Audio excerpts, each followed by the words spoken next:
अस्सलाम वालेकुम स्टूडेंट्स, उम्मीद है कि आप सब लोग ठीक ठाक होंगे जी। तो आज की इस वीडियो में हमारे पास है जी 10th क्लास का चैप्टर 1 जिसकी एक्सरसाइज है 1.3 और उसके क्वेश्चन नंबर 12 तक जो क्वेश्चन थे वो हमने तमाम क्वेश्चन पिछली वीडियोस में कंप्लीट कर लिए हैं। आज की इस वीडियो में हमारे पास क्वेश्चन नंबर 13 और क्वेश्चन नंबर 14 है। ये 13 क्वेश्चन हमें गिवन है 3 की पावर है जी 2x+2 इज इक्वल टू 12 के पॉइंट डॉट बोलते हैं इसको। इसका मतलब यही होता है कि मल्टीप्लाई कर रहे हैं आपस में 3 की पावर x माइनस 3। ये क्वेश्चन हमें गिवन है। अब इस क्वेश्चन को हमने किस तरह सॉल्व करना है कि फ़र्स्ट ऑफ ऑल आपने क्या करना है कि ये जो इक्वल की उस साइड पे है ना हमारे पास, उनको भी हम इस साइड पे ले आएंगे। 3 की पावर 2x+2 माइनस 12 और ये साथ मल्टीप्लाई 3x माइनस 3 और इक्वल में हमारे पास सॉरी ये प्लस का हो जाएगा इस साइड पे आएगा तो, और ये माइनस का हो जाएगा ना। इक्वल की साइड पे आएंगे तो इनकी साइन चेंज हो जाएगी। अब अपने क्या करना है कि देखें 3 की पावर 2x भी है और 2 भी है तो हम इनको सेपरेट करके लिख लेते हैं।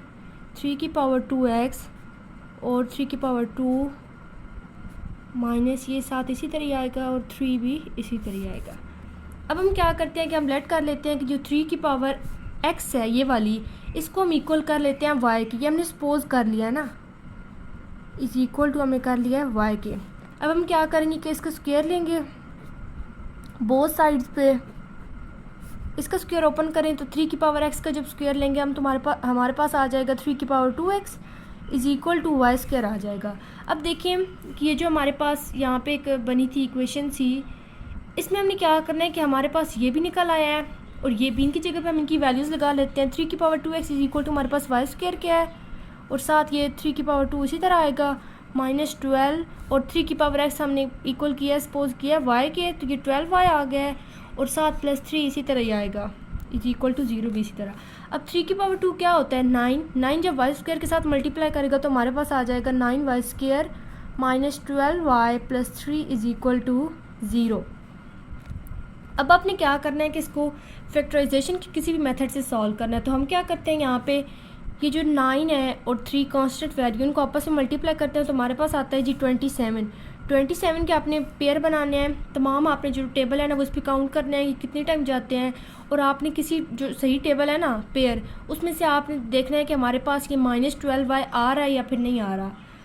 तो आप देखें ये जो पेयर है ना हमारे पास 3 का टेबल जाता है 27 पे 9 टाइम और यहाँ पे देखें जो y के साथ साइन है वो कौन सी है माइनस की। इसका मतलब यह है कि आपके पास जो बड़ी रकम है ना उसके साथ आपने माइनस की साइन लगानी है और ये जो है ना कांस्टेंट वैल्यू के साथ साइन। इसका मतलब ये होता है कि आपने जो प्रोसेस है ना वो साइन वाला करना है। तो माइनस माइनस हमने प्लस वाला करना है तो माइनस के साथ माइनस लगाएंगे तो प्लस वाला होगा ना और ये y इसके साथ भी आ जाएगा इसके साथ भी। अब ज़रा चेक करें -3 और -9y तो इनको सॉल्व करें तो हमारे पास -12y आ जाता है। ये पेयर सही है।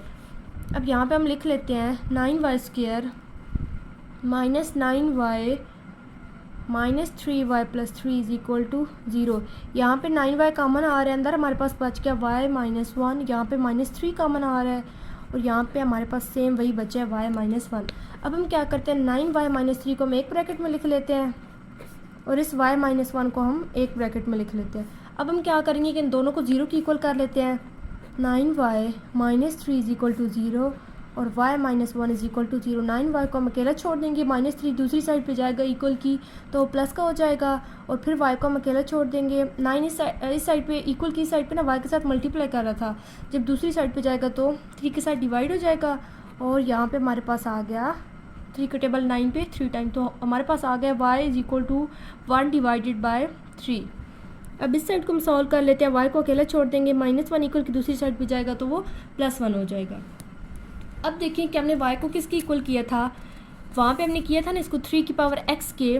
तो यहाँ पे हम फिर से वही लगा लेंगे y की जगह पे इसकी वैल्यू और इज इक्वल टू हमारे पास 1 डिवाइडेड बाय 3। अब देखिए 3 की पावर है जी x इज इक्वल टू ये 3 जो डिवाइड कर रहे हैं ना 1 डिवाइडेड बाय 3 है ना हमारे पास। तो यहाँ पे 3 की पावर क्या है 1 और ये क्या कर रहे हैं डिवाइड। जब 3 की हम डिवाइड ख़त्म करेंगे ना तो 3 की पावर 3 ऊपर चला जाएगा ना तो इसकी पावर माइनस में हो जाएगी। 3 पावर -1 हमारे पास आ गया। अब देखें 3 की power x is equal to हमारे पास किसके आ गया है 3 की पावर -1 के ना। देखें बेस सेम है तो इनकी पावर्स में इक्वल है तो वो इक्वल आ जाएगा। x हमारे पास फाइंड हो गया -1 के। अब इस साइड पे भी हम सेम वही मेथड यूज़ करेंगे। y को हमने इक्वल किया था 3 पावर x के तो वो हमने लगा लिया है। अब देखें ये जो 1 है ना ये इक्वल होता है 3 पावर 0 के।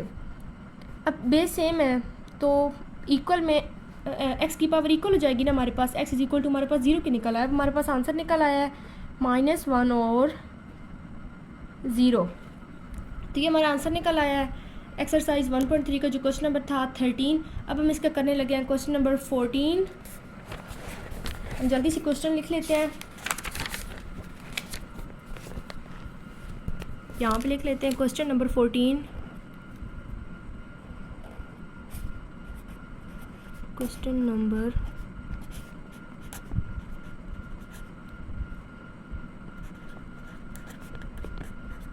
क्वेश्चन में गिवन है 2 की पावर है जी x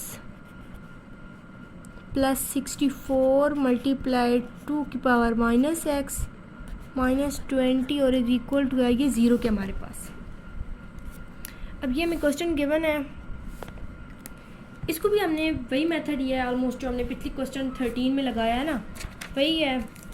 यहाँ पे आपने क्या करना है कि जो 2 की पावर x है हमारे पास, इसको हम इक्वल कर लेते हैं y के, ये भी हमने लेट किया है 2 power x is equal to हमारे पास हो गई y के। अब देखिए हमने क्या निकाल लिया, ये तो हमने सपोज कर लिया है कि ये y की इक्वल है, तो हमने निकालना है 2 पावर -x। वो किस तरह निकलेगा कि जब तक ये बट्टी में नहीं आएगा ना, नहीं हो सकता, जब तक ये डिवाइड में नहीं आएगा तो हमारे पास -x पावर नहीं निकल सकती। हम क्या करेंगे कि ये 1 डिवाइडेड बाय x 2 की पावर में आ जाएगा और यहाँ पे भी 1 डिवाइडेड बाय y। अब देखिए इसकी पावर जब x ऊपर जाएगा तो वो माइनस में हो जाएगी ना, -x हो जाएगी और ये इसी तरह ही आएगा 1 डिवाइडेड बाय y। अब हमारे पास ये भी y की इक्वल निकल आया और ये जो है 2 पावर -x ये हमारे पास निकल आया इक्वल 1 डिवाइडेड बाय y के। अब हम क्या करते हैं कि इनकी जगह पे इनकी वैल्यूज़ लगा लेते हैं। 2 पावर x हमारे पास किसकी इक्वल है, y के प्लस 64 इसी तरह, और ये जो है हमारे पास इक्वल आ गया है 1 डिवाइडेड बाय y के, -20 भी इसी तरह इक्वल टू 0। अब हम इनको मल्टीप्लाई कर लेते हैं, y प्लस 64 1 के साथ मल्टीप्लाई करेगा तो हमारे पास 64 आ जाएगा divided by y -20 is equal to 0 के। अब देखिए इस y को ख़त्म करने के लिए हम क्या करेंगे कि हमें इस सारे को मल्टीप्लाई करना पड़ेगा, किसके साथ, y के साथ। इसको मल्टीप्लाई कर लेते हैं y², ये y के साथ मल्टीप्लाई करेगा तो हमारे पास हो जाएगा y², ये 64 डिवाइडेड बाय y, इसको y के साथ मल्टीप्लाई करेंगे तो ये y उस y के साथ कैंसिल हो जाएगा ना, या इस तरह हो जाएगा ना, सबको y के साथ मल्टीप्लाई करना है, ये y² हो जाएगा, ये y के साथ कैंसिल, हमारे पास बच गया 64 और ये -20y इज इक्वल टू 0 के। अब इनको ज़रा सीक्वेंस के साथ लिख लेते हैं, पहले y², फिर y और फिर कांस्टेंट वैल्यू। अब हमने क्या करना है कि वही जो पिछले क्वेश्चन में किया है, फैक्टराइजेशन का कोई भी मेथड आपने लगा लेना है।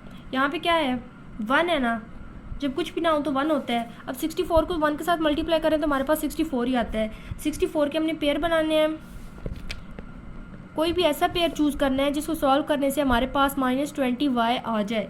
ये किस तरह आएगा, अब देखें 4 जो है ना, 4 का टेबल जाता है 64 पे 16 टाइम। अब देखिए आपके पास जो बड़ी रकम है वो कौन सी है, 16 है। 16 के साथ आपने लगानी है साइन माइनस की, और ये कांस्टेंट वैल्यू के साथ साइन कौन सी है, प्लस की। इसका मतलब ये है कि आपने जो प्रोसेस है वो करना है प्लस का, तो माइनस माइनस प्लस होता है ना। अब देखिए -4 और -16 को सॉल्व करें तो हमारे पास -20 आ जाता है, तो यही पेयर सही है। और साथ y है तो हम y लिख लेंगे। अब y² इसी तरह -16y -4y और प्लस 64 इज इक्वल टू हमारे पास आ गया 0 के। अब यहाँ पे देखिए इनमें y कॉमन आ रहा है, हम कॉमन ले लेंगे, हमारे पास बचेगा y -16, यहाँ पे -4 कॉमन y, और ये बार माइनस कॉमन लिखा तो यहाँ पे साइन चेंज हो जाएगी, माइनस की हो जाएगी, और 4 का टेबल 64 पे 16 टाइम। अब y -4 को हम एक ब्रैकेट में लिख लेंगे और y -16 को 1 टाइम लिख लेंगे। अब हम क्या करेंगे कि इन दोनों को हम इक्वल करेंगे 0 के, y -4 इज इक्वल टू 0 और y -16 is equal to 0। y को अकेला छोड़ दें, -4 दूसरी साइड पे जाएगा इक्वल की, तो ये प्लस का हो जाएगा। इसी तरह 16 -16 भी 16 हो जाएगा, प्लस का हो जाएगा ना। अब y को हमने इक्वल किया था 2 की पावर x के, वो हम लगा लेते हैं दोनों में, इज इक्वल टू हमारे पास 16 के। अब देखिए ये जो 4 है ना, ये होता है 2 की पावर 2। 2 को हम 2 टाइम मल्टीप्लाई करें तो हमारे पास आ जाता है 4। तो यहाँ पे हम लगा लेते हैं, बेस सेम है तो पावर्स में इक्वल है, दरमियान में तो इक्वल ही आ जाएगा। हमारे पास x फाइंड हो गया 2 के। अब इसमें हमने करना इस तरह, इसमें क्या होगा कि 2 पावर x और ये जो 16 है ये 2 पावर होता है 4। 2 को हम 4 टाइम मल्टीप्लाई करें, 2 मल्टीप्लाई 2 मल्टीप्लाई 2 और अगेन मल्टीप्लाई 2 तो हमारे पास 16 आता है। तो यहाँ पे हमने लगा लिया कि 2 की पावर 4 16 होता है, बेस सेम है, पावर्स के दरमियान इक्वल है तो ये इक्वल में आ जाएंगी। तो हमारे पास ये क्वेश्चन भी सॉल्व हो गया, 2 और 4 हमारा आंसर निकल आया है।